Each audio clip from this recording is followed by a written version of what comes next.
आज की बात है डिबेट होना, पहले ही से कितने खुराफातों ने ये आवाज उठाया है कि अल्लाह है ही नहीं, अल्लाह मौजूद नहीं है, ये दुनिया अपने आप बन गई।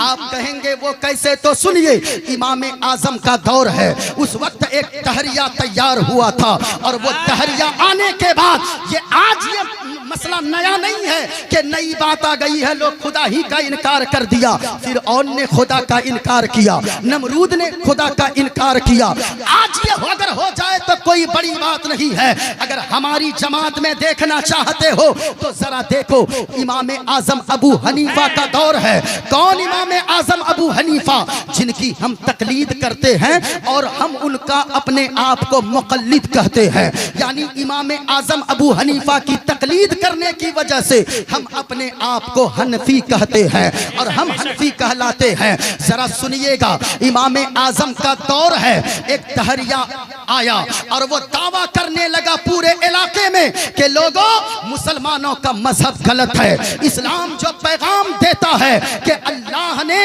इस दुनिया को बनाया है, ये वो कभी कोई मौलाना या कोई पढ़ा लिखा इंसान साबित नहीं कर सकता है। जरा सुनिए गौर से, तवज्जो से, मेरी बात इधर उधर ना जाए। क्या सवाल किया, क्या दावा किया कि अल्लाह नहीं है, और उसने कहा कोई भी बड़ा से बड़ा आलिम आ जाए मेरे सामने, वो साबित नहीं कर सकता कि अल्लाह है, यानी अल्लाह के वजूद ही का इनकार कर दिया। इमाम आजम अबू हनीफा को पता चला, मजमा लगाया गया, मुनाजरे की यानी के शराइत तय कर लिए गए। इमाम आजम ने फरमाया कि कहाँ पे मुनाजरा होगा, कहा फला मैदान में मुनाजरा होगा।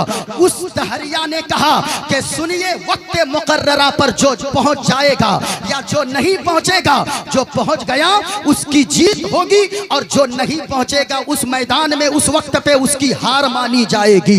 मजमा लग गया, हजार लाखों लोगों का मजमा है, वो तहरिया डींगे मार रहा है और इमाम आजम अबू हनीफा वक्त पर नहीं पहुंचे।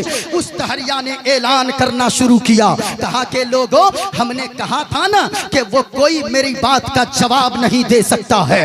आधे घंटे तक वो डींगे मारता रहा तहरिया। इतने में मजमा की तरफ से लोगों ने देखा इमाम आजम धीरे धीरे चले आ रहे हैं। अब जरा मोहब्बत से तो बोलो सुभान अल्लाह। अगर हनफी हो, इमाम आजम का एहसान है तो जरा हाथों को उठाकर बोलो या रसूल अल्लाह, और मोहब्बत से बोलो या रसूल अल्लाह। इमाम आजम चले आ रहे हैं। तहरिया कहने लगा कि ए मौलाना, आप तो मुनाजरा शर्त के मुताबिक हार गए। इमाम आजम ने फरमाया कि अगर मेरी कोई मजबूरी हो तो मेरी मजबूरी सुनी जाएगी कि नहीं सुनी जाएगी? मजमे से आवाज आई, हाँ जरूर सुनी जाएगी। इमाम आजम ने जो जवाब दिया सुनिएगा। इमाम आजम ने फरमाया, मैं जब मैदान मुनाजरा में आ रहा था तो एक नदी बीच में पड़ गई। मैं उस नदी के उस पार कश्ती का इंतजार कर रहा था। अरे कश्ती समझ रहे हैं कि नहीं? अरे नाव का इंतजार कर रहा था। कहा फिर क्या हुआ? कहा मैं आधा घंटा तक इंतजार करता रहा।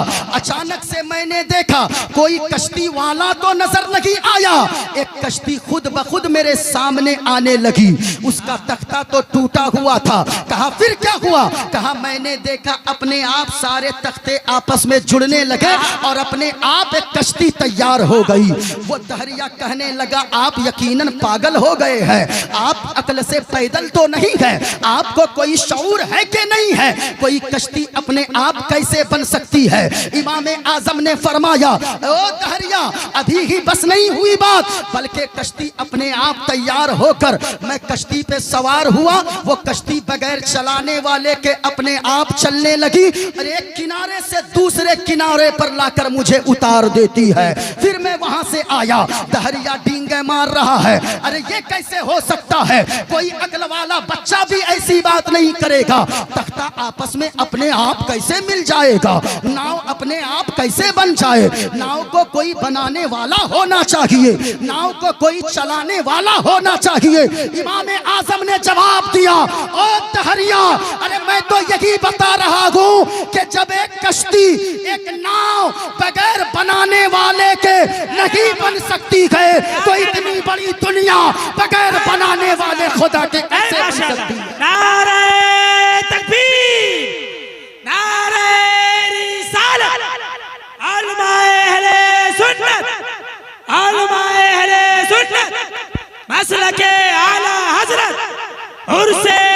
शहीदी हजरत अल्लामा मौलाना मुफ्ती मोइनुद्दीन चतुर्वेदी।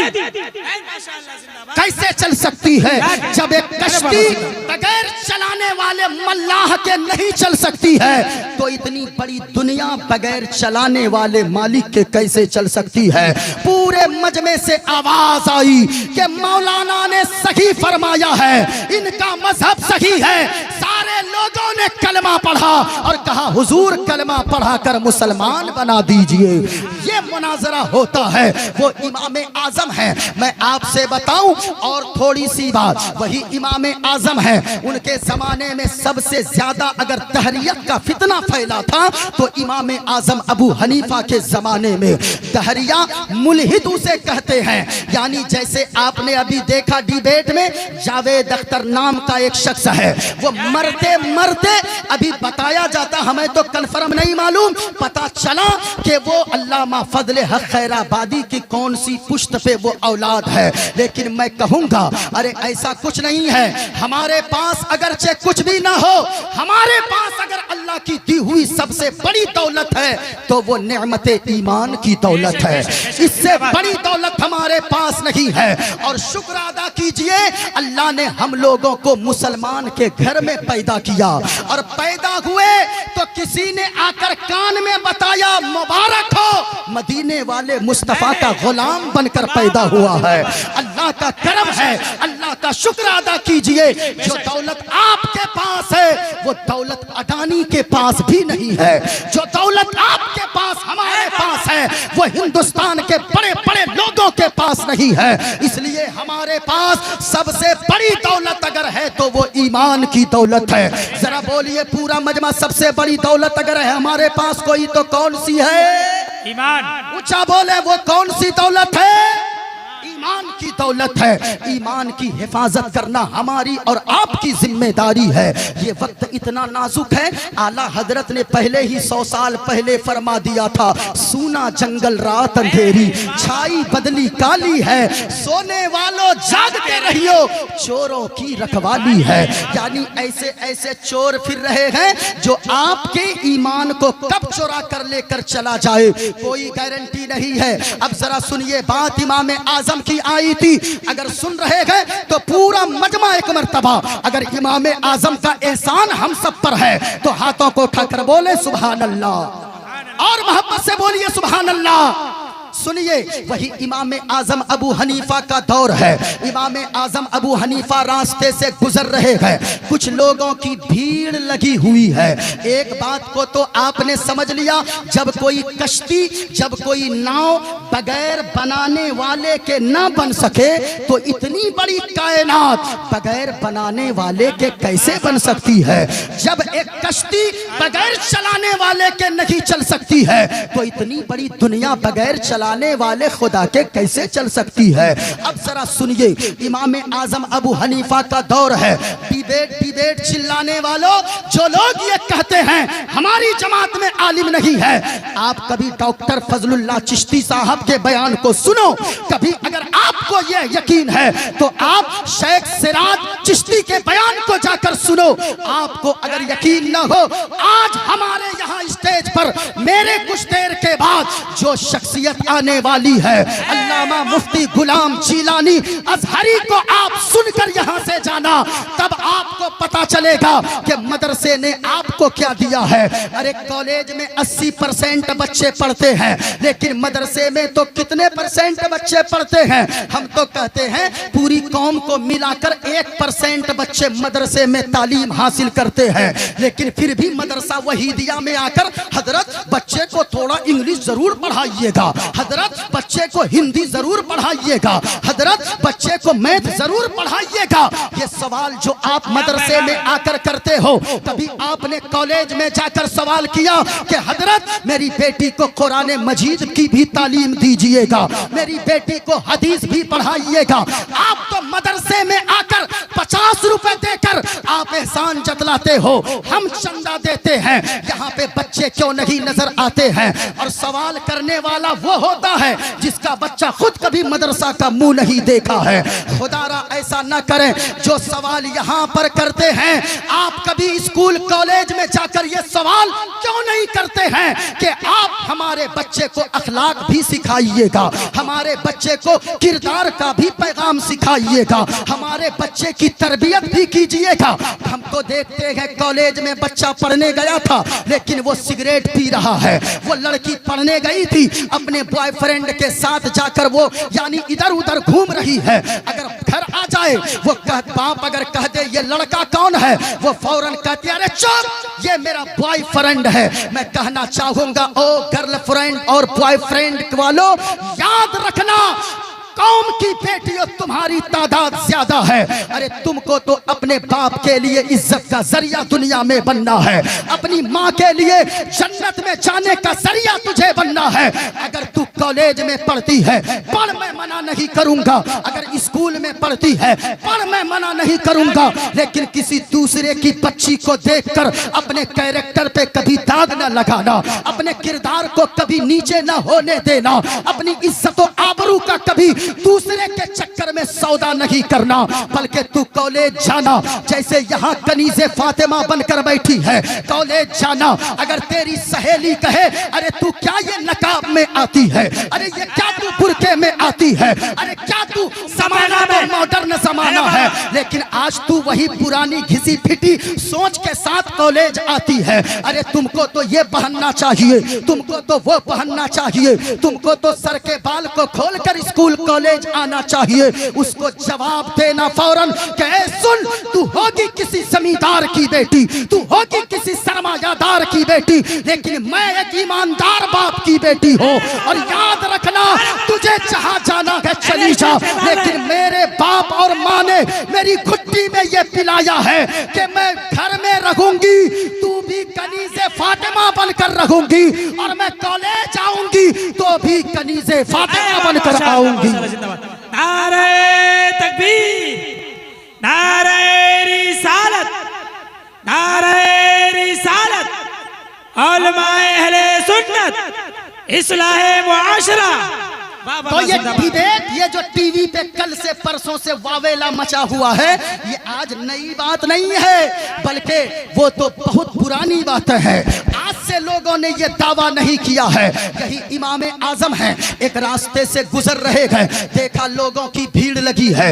इमाम आजम अलैहि रज़ियल्लाहु ताला अन्हु वो वहाँ भीड़ के पास पहुँचे, कहा क्या मामला है? कहा देख टहरिया आया है और वो 3 सवाल लेकर आया है और कह रहा है जो मेरे तीनों सवालों का जवाब दे देगा, मैं अगर कोई मुसलमान जवाब दे मैं उसका मजहब इस्लाम कबूल कर लूंगा, और अगर जवाब नहीं दे पाया बस्ती वालों तो फिर याद रखना तुम लोगों को मेरी माननी होगी, जैसा मैं कहता हूं वैसा ही आपको चलना होगा, इस्लाम को छोड़ना होगा। सारे गांव वाले हक्का बक्का थे।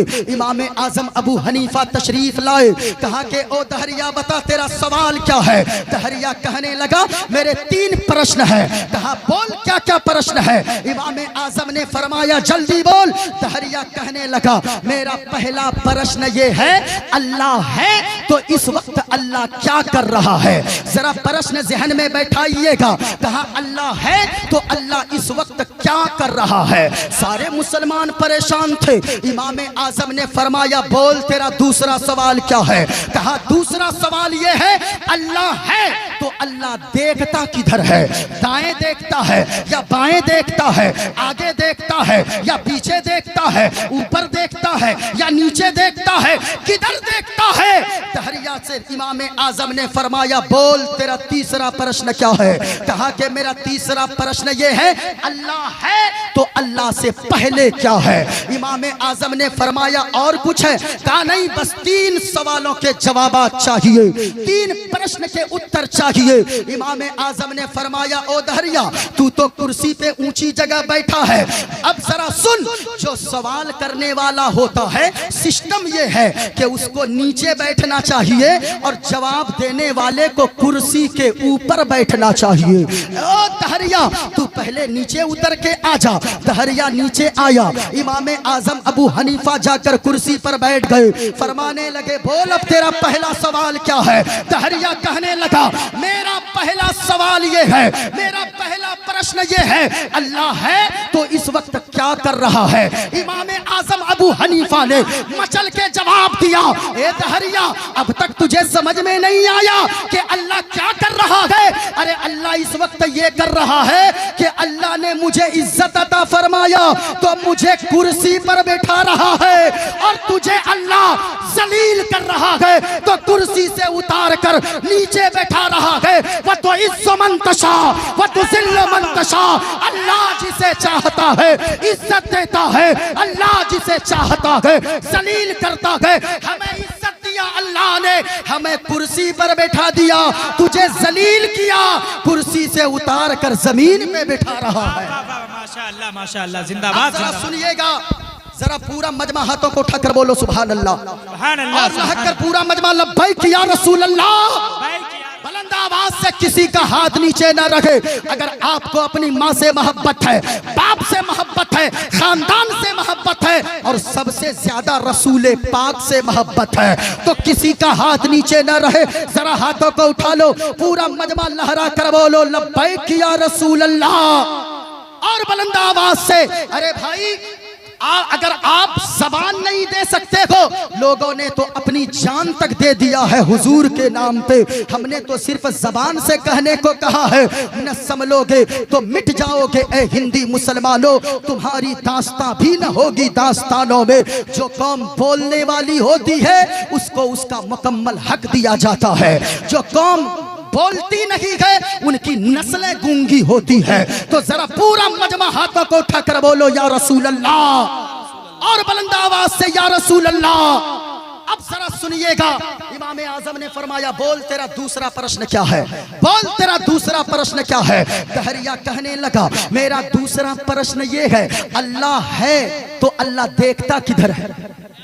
बस बोलो, क्या कहा? अल्लाह है तो अल्लाह, और ऊंची आवाज में अल्लाह है तो अल्लाह देखता किधर है? अरे आपकी आवाज नहीं आ रही, क्या प्रश्न किया? अल्लाह है तो अल्लाह, और ऊंची आवाज में अल्लाह है तो अल्लाह देखता किधर है? अब जरा सुनिएगा, इमाम आजम ने फरमाया, ये बता मोमबत्ती देखा है? अरे भाई ये मोमबत्ती है, इसको क्या बोलते हैं आप लोग? अगरबत्ती? अरे बोलो ना, क्या बोलते हैं? मोमबत्ती। मोमबत्ती का दौर देखे हैं? हाँ भाई, अभी भी तो बहुत जगह, क्यों नहीं देखेंगे?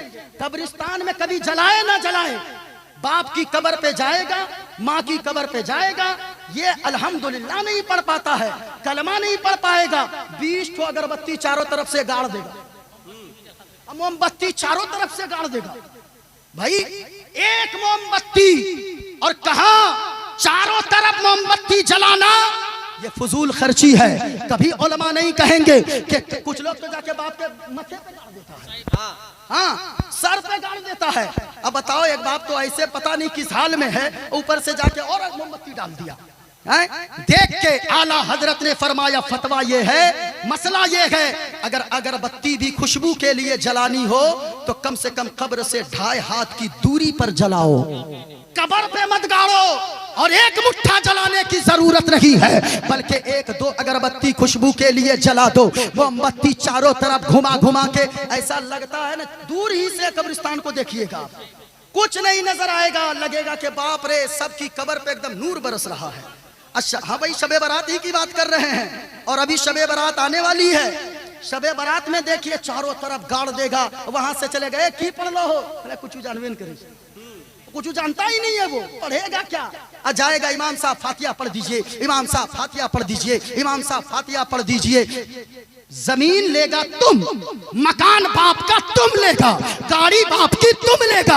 अब फातिहा इमाम साहब पढ़ेंगे, फातिहा जाके कब्र पे इमाम साहब पढ़ेंगे। मैं कहना चाहूंगा कम से कम अपने बच्चों को इतना कुरान पढ़ा दें, कुरान की तालीम इतनी सी दे दें, आपका बेटा किसी का मोहताज ना रहे। और याद रखिएगा, एक मुफ्ती साहब उस दर्द के साथ दुआ नहीं कर सकते हैं जिस अंदाज में आपका बेटा दर्द के साथ दुआ कर सकता है। और याद रखिए, एक मौलाना की दुआ बाद में, एक मुफ्ती साहब की दुआ बाद में, कारी साहब की दुआ बाद में, अगर कोई बेटा बाप की कब्र पे जाके फातिहा पढ़ दे, रब की रहमत झूम जाती है, आवाज आती है, ए फरिश्तों गवाह हो जाओ, इसके बेटे ने मुझे पाक कह के पुकारा है, तो मैंने इसके बाप को भी गुनाहों से मैंने पाक कर दिया है, इसके बाप को भी मैंने अज़ाबे कब्र से निजात दे दिया है। इसलिए मेरे भाइयों, ये मोमबत्ती है, बात चल रही थी, बड़ी तेजी से मैं चल रहा हूँ, वक्त बर्बाद ना हो। इमाम आजम ने फरमाया, ये मोमबत्ती देखा है? कहा देखा हूँ। कहा ये बताओ, मोमबत्ती जलाओ। मोमबत्ती को जलाया, ये बताओ इसकी रोशनी किधर जा रही है? उत्तर जा रही है या दक्षिण जा रही है, पश्चिम जा रही है या पूरब जा रही है? इतना सुना, दहरिया ने कहा मौलाना बेवकूफ समझते हो, अरे ये मोमबत्ती की रोशनी एक तरफ जा ही नहीं सकती, इसकी रोशनी तो चारों तरफ को जगमग जगमग कर रही है, इसकी रोशनी तो चारों तरफ फैल रही है। कहा फिर क्या हुआ? कहा कि मेरे प्रश्न का उत्तर दे। कहा कि अब तक नहीं समझा। कहा कि नहीं समझा। कहा अरे एक छोटी सी मोमबत्ती की रोशनी जब अपने चारों तरफ को जगमग जगमग रोशन रोशन कर रही है, तो अल्लाह ने कुरान में फरमाया है, अल्लाह नूरुस समावात वल अर्द, अल्लाह का नूर जमीन में भी है, आसमान में भी है, सारी कायनात में। जिंदाबाद जिंदाबाद, नारे तकबीर, नारे रिसालत, पैगाम इस्लाम, पैगंबर इस्लाम। वाह वाह वाह, ये कैसा बेवकूफ लोग है जो इसको नहीं समझ रहा है। देखिए, मैंने श्वेताश्वर में पढ़ा, ये इमाम आजम ने तो फरमाया ही, लेकिन दूसरों की किताबों में भी मौजूद है। क्या लिखा है? मैंने जो मंत्र पढ़ा, बीच बीच में पढ़ते जाओ, मौलाना निजाम साहब गुस्सा हो जाएंगे नहीं? ये लोग हमको कहते आप मगरिब बादे आ जाइए, हम तो कहते 2 बजे के बाद बुलाइए हमको, हाँ जब भी रहे, लेकिन मजमा अच्छा भाई, भीड़ से कुछ नहीं होता है। मैंने पहले ही कहा, कम लोग हो लेकिन मुस्तफा के दीवाने बैठे हो। जरा हाथों को उठाकर सुभान अल्लाह। ये देखिए, किताब का नाम श्वेताश्वर उपनिषद, लिखा है इदारणी कर्माणु मुख्यवीनी अवसुरति कर्माको मुख्य विनियोग योग दर्शिक। इसमें लिखा हुआ है, कहा के लोगों, ये चांद को, ये सूरज को, ये यहाँ दीजिए, ये इस किताब में ये बातें लिखी है। मैंने जो मंत्र आपके सामने पढ़ा है, इसमें लिखा है कि लोगों, पहला मंत्र जो मैंने पढ़ा था, इसमें लिखा गया कि ये चांद जो है अपने आप नहीं चमकता है, ये सूरज अपने आप नहीं चमकता है, ये पेड़ में यानी कि हवा ये अपने आप नहीं आती है, ये पानी अपने आप नहीं है, ये जमीन अपने आप नहीं है, ये सूरज में रोशनी, सितारों की जगमगाहट अपने आप नहीं है, बल्कि ये कहीं से पावर इसको मिलता है, फिर उसके बाद ये अपना पावर लोगों के सामने दिखाता है। ये तो समझ गए, लेकिन आजकल के जावेद जैसे लोगों को ये बात समझ में, जरा गौर से सुनिए। अब तहरिया ने कहा, इमाम आजम ने फरमाया, बोल तेरा तीसरा प्रश्न क्या है? बोल तेरा तीसरा प्रश्न क्या है? कहा मेरा तीसरा प्रश्न ये है कि अल्लाह है तो अल्लाह से पहले क्या है? जो सवाल आज भी हो रहे हैं, लोग कहते हैं अल्लाह से पहले क्या है, टाइम को सेट करते हैं, कुछ तो होगा, लेकिन याद रखिएगा, ये टाइम को किसने बनाया? अल्लाह ने बनाया है। जमीन को अभी मैं साबित करूंगा किसने बनाया? अल्लाह ने बनाया है। जरा गौर से सुनिए। कहा तीसरा प्रश्न क्या है? कहा मेरा तीसरा प्रश्न ये है, अल्लाह है तो अल्लाह से पहले क्या है? इमाम आजम ने फरमाया, ये बताओ, क्या तुम्हें गिनती आती है? गिनती आती है? कहा कि हाँ आती है। कहा आती है? कहा गिनती करो। ये मस्तान का बेटा है। अरे किसका बेटा? अब्दुल रहमान का। अच्छा, हम सोचे वो कारी एहतशाम साहब का बेटा है। बड़ा अच्छा है, अरे मौलाना मंजूर साहब, वहाँ सिकंदर साहब, आप काहे मुंह लटका के बैठे हैं? अपने इलाके में मत बैठिए, नहीं तो दुआ दे के जाएंगे। और आपको जब दुआ दे देंगे हम, तो घरवाली से भी दुआ की जरूरत नहीं पड़ेगी। हाँ, कुछ अगर घर में मामला हुआ है तो उसको वही छोड़ दीजिए, वरना हमसे तावीज लीजिए, कभी झगड़ा ही नहीं होगा। हमारी तावीज में बहुत असर है। हाँ, जिसको हम देते हैं 2-4 महीना वो मेरे पास भी नहीं आता है। हाँ, और जल्दी देते नहीं है, देते हैं तो दूरे भाग जाता है। जरा एक बार मोहब्बत से बोले सुभान अल्लाह। कहा तीसरा प्रश्न, ये अल्लाह है तो अल्लाह से पहले क्या है? इमाम आजम ने फरमाया क्या तुम्हें गिनती आती है? कहा कि बिल्कुल। कहा गिनती करो। कहा 1 2 3 4 5 6 7 8 9 10 20 100 तक पहुंचा। इमाम आजम ने फरमाया उल्टी गिनती आती है? कहा कि हाँ आती है। हम लोगों को भी स्कूल में पढ़ाई गई उल्टी गिनती, आप लोग भी पढ़े होंगे। अभी ना वो 1 1 वाला आ गया है। हम लोग तो भाई दुक्का 2 3 का 3 ही पढ़े हैं। अभी तो बाप रे इस तरह बोलता है, 250 बोलिएगा तो समझ नहीं पाता है। बोलता है अंग्रेजी में, बोलिए अंग्रेजी में बोलता है। लेकिन सुनिए, कहा उल्टी गिनती आती है? कहा कि हाँ आती है। कहा उल्टी गिनती कर। उल्टी गिनती दहरिया करना शुरू किया। 100 99 98 97 96 95 94 93 92 91 90 89 88 87। कहा और आगे बढ़। आया 80 70 60 50। कहा और आगे बढ़। 40 30 30 19। कहा और आगे बढ़। और आगे बढ़ा। कहा 10 9 8 7। कहा और आगे बढ़। कहा के और आगे बढ़ू। कहा 5 4 3 2 1। कहा और आगे बढ़। कहा ए मौलाना हमें जाहिल समझते हो? अरे इससे आगे कुछ नहीं होता है, 1 से पहले कुछ नहीं है। कहा के कुछ नहीं है। कहा के नहीं नहीं नहीं होता है। कहा 1 तो आखिरी है, 1 से पहले कुछ नहीं है। कहा के तूने अभी तक नहीं समझा, अल्लाह का कुरान ने कहा है कि अल्लाह के ने कुरान में फरमाया कुल हुवल्लाहु अहद। ए महबूब आप फरमा दीजिए अल्लाह एक है। अरे जब नंबर में 1 से पहले कुछ नहीं होता, खुदा एक है, 1 से पहले कुछ नहीं होता है। नारे तकबीर, नारे रिसालत। मोहब्बतों के अब जरा सुनिए गौर से, जरा ध्यान से सुनिए। इमाम आजम अबू हनीफा के इन सवालों के जवाबात को सुनकर सारे लोग खड़े हो गए और फख्र से कहा कि सबसे अच्छा मजहब अल्लाह के नजदीक अगर कोई पसंदीदा दीन है तो वो दीने, और ऊंची आवाज में वो दीने इस्लाम है। सैकड़ों दलीलें मौजूद है। इमाम शाफई ने भी जवाब दिया है।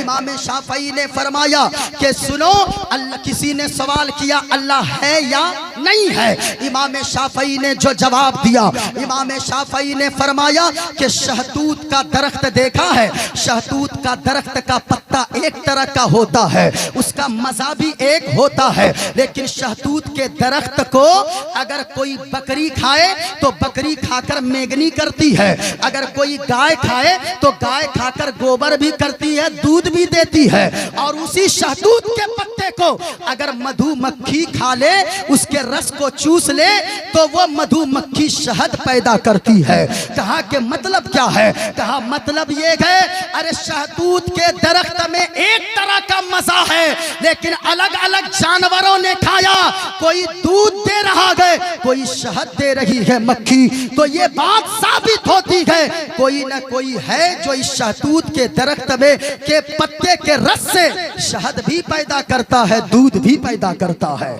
मेरे भाइयों, अल्लाह के नजदीक अगर कोई दीन है तो वो दीन इस्लाम है। जरा और खुलासा करते चलूं, वरना तो लोग कहेंगे भाई इधर पढ़ा उधर गया। जरा गौर से सुनिएगा। अच्छा एक बात और सुने, मैंने एक चीज का कहा, इर्तिदाद, बढ़ते हुए इर्तिदाद को कैसे रोका जाए। मतलब आपने समझा, यानी अगर कोई सवाल करे आपसे कि अरे अल्लाह है ही नहीं, अल्लाह अगर है तो कोई दलील दो, तो आज टीवी के डिबेट वाले बाद में दलील दिए हैं। हमारे बुजुर्गों ने के मुनाजरे को उठाकर देखे, सीरत को पढ़ें, सैकड़ों दलीलें आपको मिल जाएगी।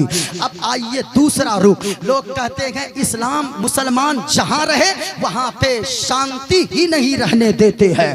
बोलिए बोलते हैं कि नहीं? यहां तक के लोग चिढ़ाते समझाते हैं शांति दूत, कहते हैं अरे ये तो कौम ऐसी है जहां रहे जीना हराम कर दे। लोग कहते हैं जहां मुसलमान रहे वहीं पे धमाका होता है, जहां मुसलमान रहे वहीं पे खलफशार होता है, जहां मुसलमान रहे वहीं पे आंधियां चलती है।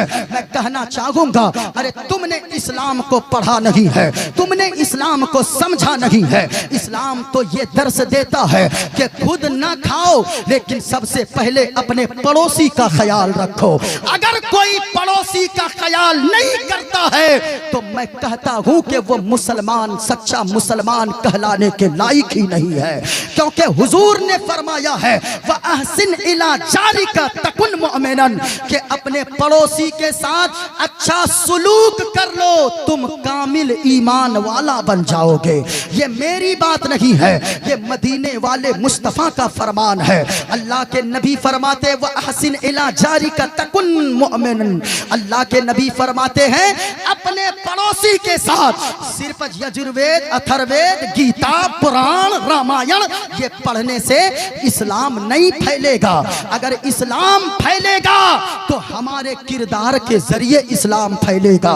जरा मोहब्बत से पूरा मजमा बोले सुभान अल्लाह और प्यार से हाथों को लहरा कर बोले या रसूल अल्लाह। इस्लाम अगर फैलेगा हमारे अखलाक से फैलेगा। मेरे भाइयों जलसे में आते हो, हमारा लिबास बताना चाहिए कि ये मुस्तफ़ा का गुलाम है, हमारा चेहरा बताए ये मुस्तफ़ा का गुलाम है, हमारी ज़बान बताए ये मुस्तफ़ा का गुलाम है, और सामने वाले देखकर कहने पे मजबूर हो जाए जब नबी का गुलाम इतना अच्छा गए तो इनके मुस्तफ़ा कितने अच्छे होंगे, ये कहने पे मजबूर हो जाए। लेकिन मेरे भाई आज पड़ोसी के क्या हालात हैं वो सबों की निगाह के सामने है।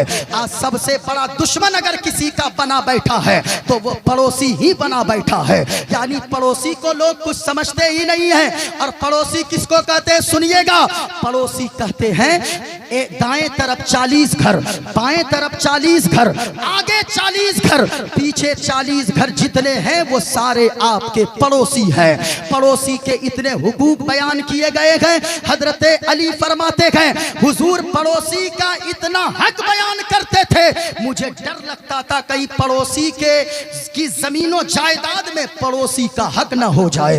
अल्लाह अकबर, ये पड़ोसी है। लेकिन आज अगर भाई पड़ोस में है, हमसे तो भाई घर वाले परेशान रहते हैं, बाप बेटे से परेशान है, बेटी बाप से परेशान है। नारे तकबीर, माशाअल्लाह, नारे तकबीर, नारे रिसालत, नारे रिसालत, उलमाए अहले सुन्नत, उलमाए अहले सुन्नत, खतीब आज़म हिंदुस्तान हजरत अल्लामा डॉक्टर मुफ्ती शहरयार साहब क़िबला, खलीफा हुजूर ताजुश शरिया, खलीफा हुजूर ताजुश शरिया, उलमाए अहले सुन्नत, उलमाए अहले सुन्नत, जश्न ख्वाजा गरीब नवाज कॉन्फ्रेंस, जश्न ख्वाजा गरीब नवाज कॉन्फ्रेंस, उर्से मुक़द्दस, उर्से मुक़द्दस, नारे तकबीर, नारे रिसालत।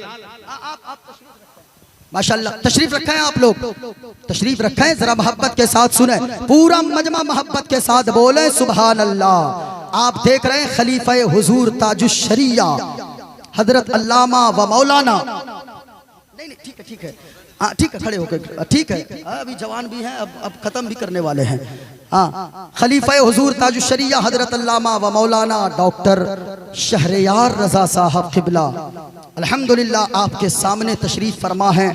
हजरत के ताल्लुक से आपको तो पता है, ये आप सब की, हम सारे लोगों की दुआएं हैं, सबों की आप लोगों की दुआएं हैं कि हजरत फिर से आपके सामने है। अल्हम्दुलिल्लाह दुआ करें अपनी जमात के इस हीरे को अल्लाह ताला सलामत रखे। हक बोलने वाला और पर वक्त बोलने वाला खतीब अगर कोई इस वक्त है आपके सामने है, खलीफा हुजूर ताजुश शरिया अल्लामा डॉक्टर शहरयार रजा साहब क़िबला है, जिनकी खिताबत के जरिए न जाने कितने लोगों की जिंदगी में एक इनकलाब पैदा हो गया है। जरा सुनिएगा मोहब्बत के साथ, पूरा मजमा बोले सुभान अल्लाह और प्यार से बोले हाथों को उठाकर या रसूल अल्लाह। माशाअल्लाह, माशाअल्लाह। मैंने क्या कहा? पड़ोसी का हक। हमसे तो मेरे भाई, आज एक भाई से भाई बेजार है, बाप से बेटा भाग रहा है, बेटा से बाप भाग रहा है। पड़ोसी का ख्याल रखना, आज हम भी अपने आप को ईमान वाला कहते हैं, लेकिन क्या आपने इमाम आजम अबू हनीफा के ताल्लुक से नहीं सुना? इमाम आजम अबू हनीफा है, अल्लाह अकबर। इमाम आजम के अबू हनीफा के घर के बगल में जिसका घर है वो एक शराबी का घर है, और वो इतना बड़ा शराबी है कि इमाम आजम अबू हनीफा दारुल कज़ा से तशरीफ लाते। इमाम आजम अबू हनीफा रात को नमाज के लिए खड़े होते, जैसे ही नमाज पढ़ने घर में खड़े होते, बगल के घर से वो शराबी गालियां देने लगता, पूरी रात गालियां बकता। जब गालियां दे दे के थक जाता तब वो सो जाता। इमाम आजम अबू हनीफा की लेकिन ये मामला सुने, इमाम आजम अबू हनीफा ने कभी उनके खिलाफ शिकायत दर्ज नहीं करवाई, बल्कि इमाम आजम अबू हनीफा एक मर्तबा दारुल कज़ा से घर तशरीफ लाए तो इमाम आजम अबू हनीफा ने अपनी बीवी से कहा, आज हमारे बगल के पड़ोसी के गाली देने की आवाज नहीं आ रही है, क्या बात है, कुछ हो तो नहीं गया? लेकिन सुनिएगा, बीवी कहने लगी कि आज वो गालियां बक रहा था शराब पीकर। कुछ लोगों ने जाकर थाने में शिकायत की और शिकायत के बाद पुलिस आई, उसको पकड़ के लेकर गई है, जेल के अंदर डाल दी है पुलिस। अल्लाह अकबर। सुनिएगा, इमाम आजम अबू हनीफा की आदत ये रही, इमाम आजम अबू हनीफा बेचैन हो गए और फरमाते थे इमाम आजम अबू हनीफा, ए मेरी बीवी, अरे अपने बच्चों के लिए बाद में खाना बनवाओ, पहले मेरे पड़ोसी के घर में उनके बच्चों के लिए खाना भेज दो। बीवी कहती वो तो शराबी है। कहता इमाम आजम अबू हनीफा फरमाते, बीवी अरे वो मेरा पड़ोसी है, मैं जानता हूँ वो शराबी है, वो दिन भर नशे में रहता है, कमाता कुछ नहीं है, इसलिए उनके बच्चे भूखे ना सो जाएं, और मेरा पड़ोसी होने का ये हक है कि मेरे बच्चे बाद में खाना खाएं, पड़ोसी के बच्चे पहले खाना खा लें, पड़ोसी के बच्चे कहीं भूखे न रहे। जब ये पता चला इमाम आजम अबू हनीफा बेचैन हो गए, रात भर सोए नहीं। हमारी तरह कोई हो, नादिर भाई से हम कहें कि हजरत अच्छा हुआ बड़ा बड़ी गालियां बकता था, 2-4 डंडे पुलिस की खाएगा, 2-4 महीना जेल में रहेगा, दिमाग ठिकाने पे यानी आ जाएगा। अल्लाह अकबर।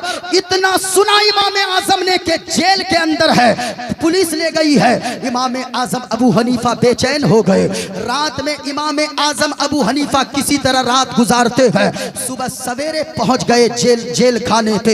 इमाम आजम को देखते ही जेल के दारोगा ने कहा, हजरत सब खैरियत तो है? कहा कि सब खैरियत है। कहा कि आप यहाँ जेल के पास क्यों आए हैं? इमाम आजम अबू हनीफा ने फरमाया, मुझे पता चला है कि मेरा एक पड़ोसी आपके यहाँ कैद के अंदर है, उसी का जामिन बनकर जमानत लेने के लिए मैं आपके यहाँ आया हूँ। अल्लाह अकबर। इतना सुना जेलर ने कहा, हजरत एक आप तो नेकोकार, वो कहाँ शराबी, आप तो पाको साफ और कहाँ वो नापाक, उसके लिए आप जमानत लेने आए हैं। दुनिया सुनेगी तो क्या कहेगी, लोग सुनेंगे तो क्या कहेंगे?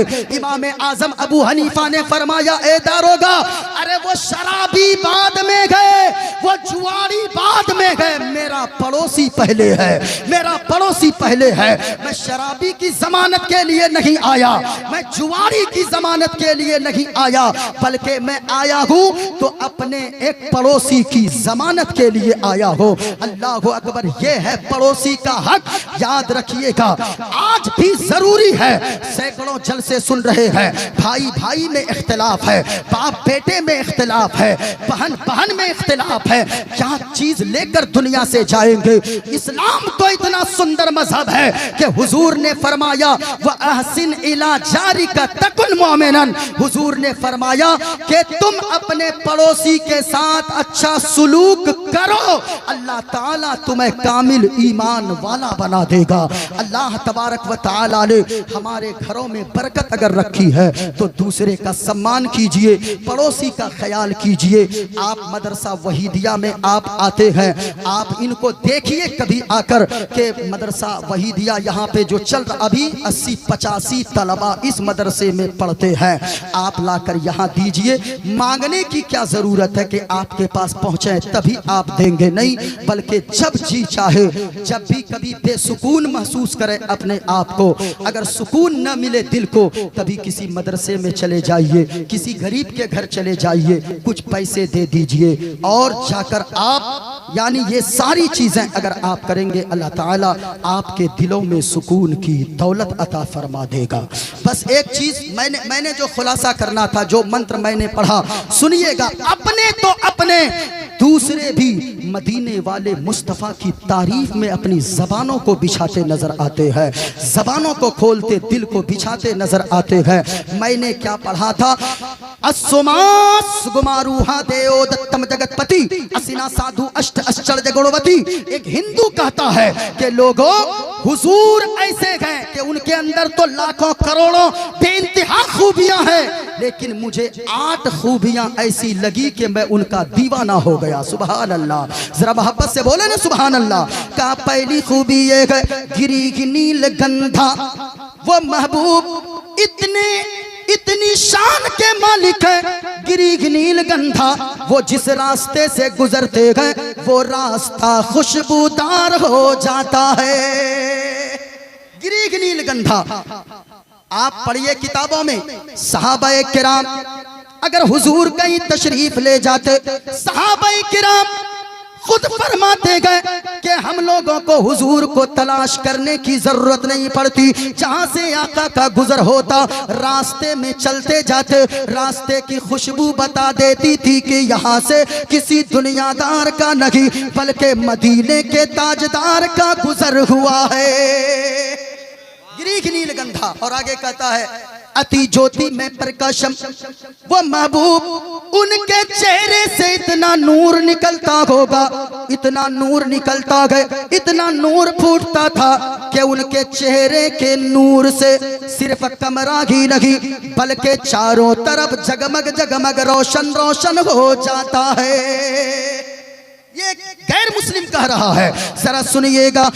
हजरत हलीमा सादिया का बयान है। हजरत हलीमा सादिया खुद फरमाती गए कि मैं हुजूर को लेकर जब अपने घर पे आई तो मैं क्या देखती हूँ, हुजूर के चेहरे से इतना नूर चमक रहा था, इतना नूर निकल रहा था, हुजूर का चेहरा मुबारक इतना चमक रहा था कि मैंने अपने घर के चिराग को बंद कर दिया और इतनी रोशनी सरकार सल्लल्लाहु अलैहि वसल्लम के चेहरे से फूट रही थी कि सुबह सवेरे मोहल्ले की औरतें आ गई और आकर कहने लगी, ए हलीमा, ये बताओ तुमने कौन सा खास किस्म का चिराग जलाया कि रात में तुम्हारे घर से इतनी रोशनी निकल रही थी कि तेरे घर की निकली हुई रोशनी से चारों तरफ जगमग जगमग कर रहा था, तुमने कौन सी रोशनी जलाई थी? हजरत हलीमा सादिया फरमाती गए, ए औरतों, सुनो सुनो, मैंने कोई खास चिराग का उजाला नहीं किया, बल्कि जो चिराग घर में गए उसे भी मैंने बुझा दिया। मैंने हुजूर के चेहरे से इतना नूर निकलता देखा कि उनके चेहरे से जो नूर निकल रहा था सिर्फ घर ही में नहीं, घर के चारों तरफ को जगमग जगमग रोशन रोशन कर रहा है। आय हाय, आला हजरत ने फरमाया है, चमक तुझसे पाते गए सब पाने वाले। आय हाय हाय, मेरा दिल भी चमका दे चमकाने वाले। अच्छा एक बात बताइए, मैं चाहे जितना गोरा हो जाऊं, मुफ्ती साहब की बिला जितने खूबसूरत हो जाए, अगर लाइट बंद कर दे मुकम्मल, तो क्या आप लोग देख पाइएगा हजरत को? अरे बोलिए ना भाई, मुझे देख पाएंगे? नहीं नहीं, लेकिन हुजूर का मकाम तो ये है। हजरत आयशा सिद्दीका उम्मुल मोमिनीन रदियल्लाहु ताला अन्हा का बयान है, मेरी अगर छोटी सी सुई गुम हो जाती, अरे सुई समझते हैं किसको बोलते हैं? भोटिया सीने वाला। हाँ भाई, वही इंजेक्शन उस दौर में था कहाँ, इसलिए वही सुई। मेरी अगर सुई गुम हो जाती तो मैं हुजूर सल्लल्लाहु अलैहि वसल्लम के हुजरे में आने का इंतजार करती थी कि काश हुजूर आ जाते। हुजूर जब तशरीफ लाते, हजरत आयशा सिद्दीका रदियल्लाहु ताला अन्हा का बयान है, हुजूर अंधेरी रात में हुजरे में तशरीफ लाते। हुजूर के चेहरे से इतना नूर निकलता था, इतना नूर निकलता था कि रात के अंधेरे में मैं हुजूर के चेहरे की रोशनी से खोई हुई सुई तलाश कर लेती थी। अल्लाह अकबर, ये हुजूर की शान है। आला हजरत ने फरमाया सबसे आला औला हमारा नबी। पूरा मजमा बोलिए हमारा नबी। क्या बोलना है? ऊंचा बोले, क्या बोलना है? सबसे आला औला हमारा, माशाअल्लाह, सबसे बाला वाला हमारा नबी और सब चमक वाले उजलों में चमका किए, अंधे शीशों में चमका हमारा। माशाअल्लाह, अल्लाह ताला हम सब की हाज़िरी को कबूल फरमाए। उर्से वहीदी से मैंने जो पैगाम दिया, आज इर्तिदाद का फितना ये बहुत बढ़ा हुआ है, इसलिए अपने ईमान की हिफाजत कीजिए, अपने अकीदे की हिफाजत कीजिए। सूना जंगल रात अंधेरी, छाई बदली काली है, सोने वालों जागते रहियो, चोरों की रखवाली है। ये पैगाम यहाँ से लेकर जाइए। मैंने जितनी बातें की है आप उन बातों को अपने जहन में बैठाइए। नमाज की पाबंदी कीजिए, आज़ान का एहतराम कीजिए और मजहब इस्लाम पे कायम दायम रहिए और ख़ास तौर से मसलके आला हजरत पे कायम दायम रहिए।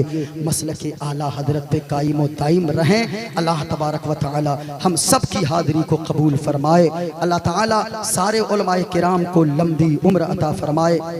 हुजूर खलीफा हुजूर ताजुश्शरिया अल्लामा डॉक्टर शहरयार रज़ा साहब कादरी किबला को अल्लाह ताला सेहत व तंदुरुस्ती अता फरमाए। अल्लाह ताला सारे उलमा की हिफाजत फरमाए। मदरसा वहीदिया में बड़ी मेहनत इन लोगों ने की है। हाफिज कारी एहतशाम साहब किबला और उनके भाई मौलाना तस्लीम साहब, मौलाना निज़ाम साहब, अल्लाह तबारक व तआला इन सबों को सलामत रखे और खूब खूब इन लोगों से दीन का काम अल्लाह ताला ले। व आखिरु दावाना अनिल हम्दुलिल्लाहि रब्बिल आलमीन।